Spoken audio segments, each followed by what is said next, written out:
National Herald மேட்டர்ல பணப்பரிமாற்றம் நடந்ததாக எந்த இடத்திலும் இல்லை. மோசடி நடந்ததாக எந்த இடத்திலும் இல்லை. காங்கிரஸ் கட்சி அதற்கு கடன் கொடுத்தது அது மட்டும்தான் உண்மை. அந்த கடனை கொடுத்து அதனுடைய பாகத்தை வாங்கியிருக்கிறார்களே தவிர பண பரிவர்த்தனை நடக்கவே இல்லை.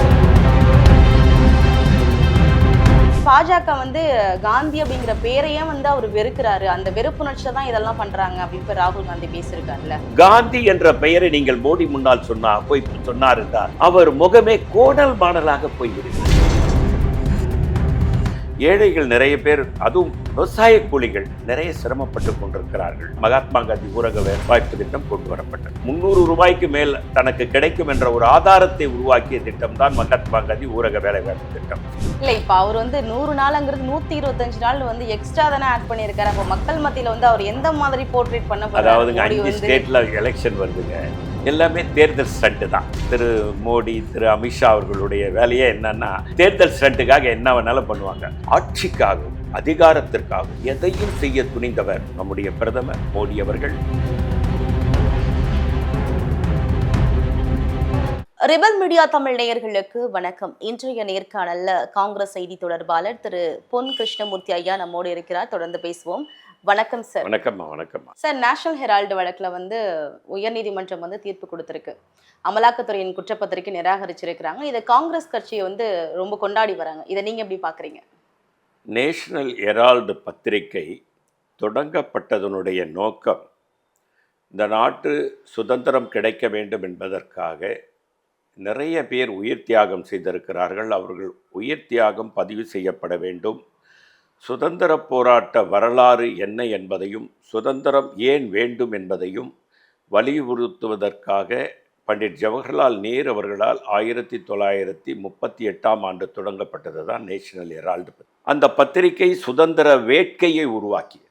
சுதந்திர தாகத்தை அத்தனை பேருக்கும் அது மெருகேற்றி கொண்டு வந்தது என்று சொன்னால் அதிலே ஐயமில்லை. ஆங்கில அரசாங்கம் அதை தடை செய்தது. சுதந்திரத்திற்கு பிறகு மீண்டும் அது உயிர் பெற்று எழுந்து வந்து இந்திய மக்கள் மனதிலே அது மிக வலிமையான ஒரு ஆழமான பதிவிட்டு அமர்ந்து கொண்டது என்பதை யாரும் இருக்கு. இந்த நேஷனல் ஹெரால்டு பத்திரிகை என்பது வழக்கு பிஜேபிக்கு காங்கிரஸ் தலைவர்களை எப்படியும் பழிவாங்க வேண்டும். காங்கிரஸ் தலைவர்கள் மட்டுமல்ல, காங்கிரஸுக்கு பிஜேபிக்கு எதிர்ப்பாக இருக்கக்கூடிய எல்லா இயக்கங்களும் பழிவாங்க. இப்போ திமுக எடுத்துக்கலாம், திரிணாமுல் காங்கிரஸ் எடுத்துக்கலாம். இவங்களெல்லாம் பழிவாங்கும் நோக்கத்தோடு தொடர்ந்து வழக்கு பதிவு செய்து கொண்டே வருகிறார்கள். அந்த வகையில் தான் திரு சுப்பிரமணிய சாமி அவர்கள் 2012 இந்த வழக்கை தொடர்ந்தார்கள்.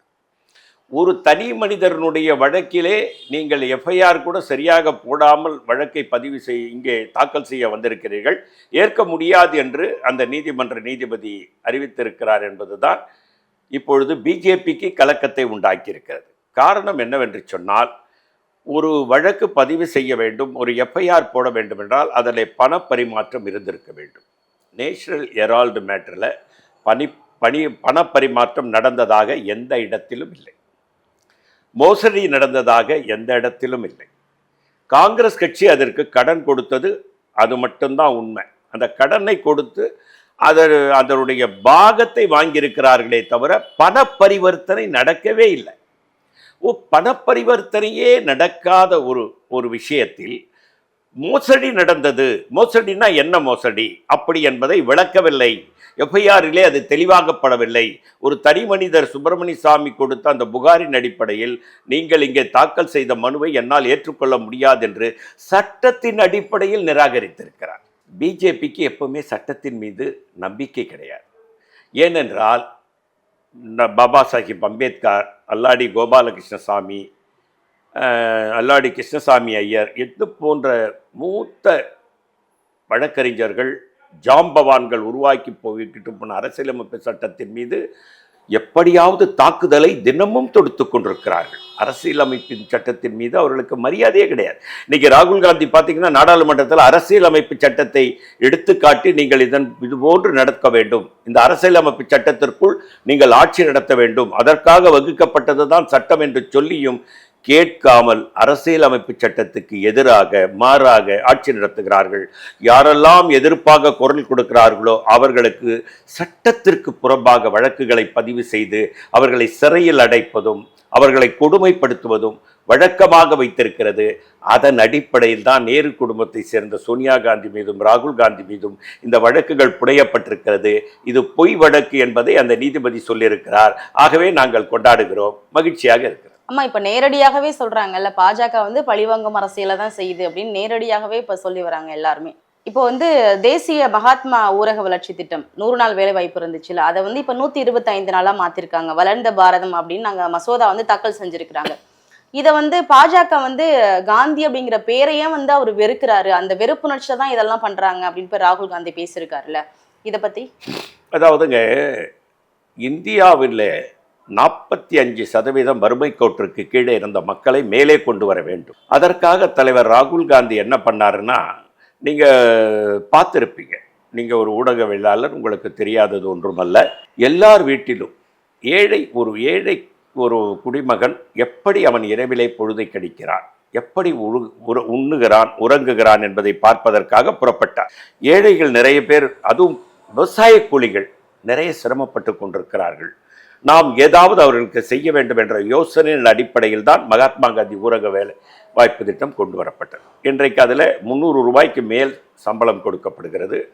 கிட்டத்தட்ட 125 நாள் வேலை என்றால் அவர்களுக்கு வந்து 1 ரூபாய் கிடைப்பது கூட கஷ்டமாக இருந்தவர்களுக்கு 300 ரூபாய்க்கு மேல் தனக்கு கிடைக்கும் என்ற ஒரு ஆதாரத்தை உருவாக்கிய திட்டம் தான் மகாத்மா காந்தி ஊரக வேலைவாய்ப்பு திட்டம்.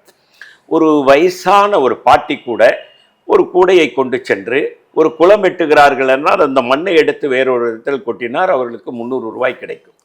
நீங்க பார்த்தீங்கன்னா அந்த பெரிய வயசான அந்த அம்மையாரை அவங்க மாமியார்னு வைத்துக் கொள்வோமே, மருமகள் வந்து ஒரு ஒரு ஒரு தவறான பார்வையில், ஒரு கெட்ட பார்வை, என்ன இது வயசாகி கூட நம்ம உயிரை வாங்கிட்டு இருக்கேன்னு மருமகன் நினைச்ச மாமியாரு 325 ரூபா வீட்டுக்கு கொண்டு வரும்போது, அத்தை வாங்க மீன் குழம்பு செஞ்சு வச்சிருக்கேன்னு அந்த 300 ரூபா சொல்லிச்சு. தீர்த்த மகாத்மா காந்தி ஊரக வேலைவாய்ப்பு திட்டத்தை மன்மோகன் சிங் ஆட்சியிலே நாங்கள் கொண்டு வந்தோம். அதிலே வறுமை கோட்டிற்கு கீழே இருந்து கிட்டத்தட்ட 30% பேரை மேல கொண்டு வந்தோம். 15% தான் இன்னும் இருந்தது. ஆனால் இன்றைக்கு பார்த்தீர்களானால் மீண்டும் அதே 45% வறுமை கோட்டிற்கு கீழே இருக்கிறார்கள். மகாத்மா காந்தி ஊரக வேலைவாய்ப்பு திட்டத்திலே சுமார் 10 கோடி பேருக்கு நாங்கள் வேலை கொடுத்திருந்தோம். அதிலே இருந்து இப்பொழுது 5 கோடி பேர் வேலையிலிருந்து அகற்றப்பட்டிருக்கிறார்கள் என்பது நீங்க புள்ளி விவரத்தோடு நான் சொல்ல விரும்புகிறேன். காந்தி என்ற பெயரை நீங்கள் மோடி முன்னால் சொன்னார் என்றால் அவர் முகமே கோணல் மாணலாக போய் விடுகிறது. நீங்கள் எண்ணி பார்க்க வேண்டும். அந்த மனிதனை பார்த்து, இந்த தேச தந்தையை பார்த்து நீங்கள் இன்னும் முகம் சுளிக்கிறீர்கள், இன்னும் அவரை தாக்குதல் தொடுத்து கொண்டே இருக்கிறீர்கள். காந்தி என்ற பெயர் இன்றைக்கும் தாக்கப்படுகிறது. அவரை இன்னும் லைவாக வைத்திருக்கிற மோடி அவர்களை நான் உங்கள் சேனல் மூலியமாக பாராட்டு. இல்ல, இப்ப அவர் வந்து 100 நாள்ங்கிறது 125 நாள் வந்து எக்ஸ்ட்ரா தானே ஆட் பண்ணியிருக்காரு. அப்ப மக்கள் மத்தியில வந்து அவர் எந்த மாதிரி போர்ட்ரேட் பண்ண போறாரு? அதாவதுங்க, 5 ஸ்டேட்ல எலெக்ஷன் வருதுங்க, எல்லாமே தேர்தல் ஸ்டண்ட் தான். திரு மோடி, திரு அமித்ஷா அவர்களுடைய வேலையே என்னன்னா தேர்தல் ஸ்டண்ட்டுக்காக என்ன வேணாலும் பண்ணுவாங்க.